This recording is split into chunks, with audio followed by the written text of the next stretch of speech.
নমস্কার বন্ধুরা, অন্নপূর্ণা ভান্ডারের টাকা কিন্তু ঢোকা শুরু করে দিয়েছে। এবার অনেকেই টাকা পেয়ে গেছে, এবার অনেকে টাকা পাননি। তো যারা টাকা পাননি তাদের জন্য আজকের এই ভিডিওটা। আপনাদের সেই ফর্মে স্ট্যাটাস চেক করার সময় কি লেখা উঠেছে সেটার জন্যই আজকে এই ভিডিওটা। আর কোন লেখার কি মানে সেটাই আজকে আমি এই ভিডিওতে বলবো। তাই ভিডিওটা শেষ পর্যন্ত দেখেন, আশা করি আপনাদের খুবই ভালো লাগবে। তো চলুন ভিডিওটা শুরু করি। তো প্রথমে স্ট্যাটাস চেক করার সময় যদি আপনাদের নামের পাশে এই যে অ্যাপ্রুভ, এই যে অ্যাপ্রুভ কথাটি এখানে দেখা যায়, তাহলে এটা মনে রাখবেন আপনাদের ফর্মটা একদম অ্যাপ্রুভ হয়ে গেছে, মানে আপনারা টাকা পাওয়ার যোগ্য। এমনকি আপনারা টাকা পেয়েও গেছেন, ঠিক আছে? এই অ্যাপ্রুভ কথাটার অর্থ হলো এটা। এইবার হচ্ছে তারপরে যদি কারো এই লেখাটা ওঠে, ফর ফেইদার ভেরিফিকেশান। তো বন্ধুরা, এটা যদি আপনাদের কারো এরকম লেখা ওঠে, তার মানে কি ফর্মটা এখন ভেরিফিকেশন প্রসেস চলছে। এখনও ভেরিফিকেশন প্রসেস শেষ হয়নি। মানে আপনাদের ফর্মটা এখনও ভেরিফিকেশন চলছে, আর ভেরিফিকেশন কমপ্লিট হয়ে যাওয়ার পরেই কিন্তু আপনাদের ব্যাঙ্ক অ্যাকাউন্টে টাকা ঢুকিয়ে দেওয়া হবে। তো আপনাদের কোনো টেনশন করতে হবে না, এটা ভেরিফিকেশন কমপ্লিট হওয়ার পরেই কিন্তু টাকাটা ঢুকিয়ে দেওয়া হবে। তবে ভেরিফিকেশন করার পরে যদি আপনাদের কোনো তথ্য ভুল থাকে বা কোনো ভুল প্রমাণ হয়, তাহলে কিন্তু আপনাদের অ্যাকাউন্টে কোনো রকম টাকা ঢুকবে না। সেজন্য কিন্তু ভেরিফিকেশন পর্যন্ত আপনাদের অপেক্ষা করতে হবে। তারপরে যদি আপনাদের এই লেখাটা ওঠে, আন্ডার প্রসেস। তো বন্ধুরা, এই আন্ডার প্রসেস লেখার মানে হচ্ছে আপনাদের ফর্মটা এখন আন্ডার প্রসেসে আছে, মানে প্রসেসিং চলছে। এই আন্ডার প্রসেস মানে টাকা ঢোকার সম্ভাবনা কিন্তু রয়েছে।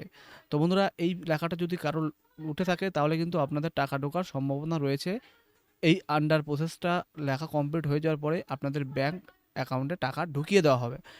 আচ্ছা, এটা গেল। তারপরে যদি আপনাদের কারো ফর্মে যদি এই লেখাটা ওঠে, reject and maybe ফেইদার verification.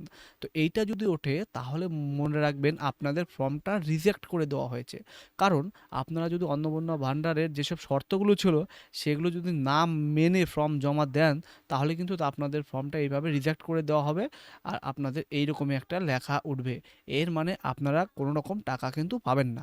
Reject করে দেওয়ার মানে কিন্তু আপনারা কোনো রকম টাকা পাবেন না। তাই আপনারা আচ্ছা, এরপরে যদি আপনাদের এইরকম একটা লেখা ওঠে, bank verification failed, error code 2 বা 1 যেটাই উঠুক, এর মানে হচ্ছে আপনাদের ডিবিটি লিঙ্ক। আচ্ছা, এই bank verification failed code error 2 যদি থাকে, তার মানে ব্যাপারটা হচ্ছে আপনাদের ব্যাংকের অ্যাকাউন্টে কোনো প্রবলেম আছে। কারো ডিবিটি লিঙ্ক হয়তো ওই ব্যাংকে নাই, অন্য কোনো ব্যাংকে আছে, সেজন্য এটা আপনাদের টাকা ঢুকছে না। মানে অফিসিয়ালিভাবে এরা টাকা আপনাদের অ্যাকাউন্টে ঢুকিয়ে দিয়েছে, কিন্তু ব্যাংকের কোনো কারণ ইস্যু বশত কিংবা কোনো নেটওয়ার্ক প্রবলেম কিংবা কোনো সার্ভার প্রবলেমের জন্য আপনাদের টাকাটা ঢুকছে না। তো এটা যদি প্রবলেম থাকে তো আপনারা একটু ব্যাংকে খোঁজ নেবেন এবং ব্যাংকের আপনাদের ডিবিটি লিঙ্ক ঠিক আছে কি না সেটা একটু দেখবেন তারপরে কিন্তু আপনাদের টাকা ঢুকে যাবে। তো বন্ধুরা, তারপরে যদি তো টাকাটা ঢুকে যাবে। তো এইবার হচ্ছে ব্যাপারটা হচ্ছে, তো আপনারা কিন্তু যদি এইরকম আপনাদের ফর্ম এরকম থাকে, রিজেক্ট, তারপরে এই যে ব্যাংক ভেরিফিকেশন কোড, তো এটা যদি থাকে আপনারা কিন্তু এই পোর্টালে এসে এখানে অবজেকশন বা ক্লেম করতে পারেন। সেই অবজেকশন ক্লেম করলে কিন্তু আপনাদের ক্লেমটা সরাসরি সরকারের কাছে পৌঁছে যাবে। তারপরে তারা বিষয়টা খতিয়ে দেখবে এবং সম্ভব হলে আপনাদের টাকাটা অ্যাকাউন্টে ঢুকিয়ে দেবে।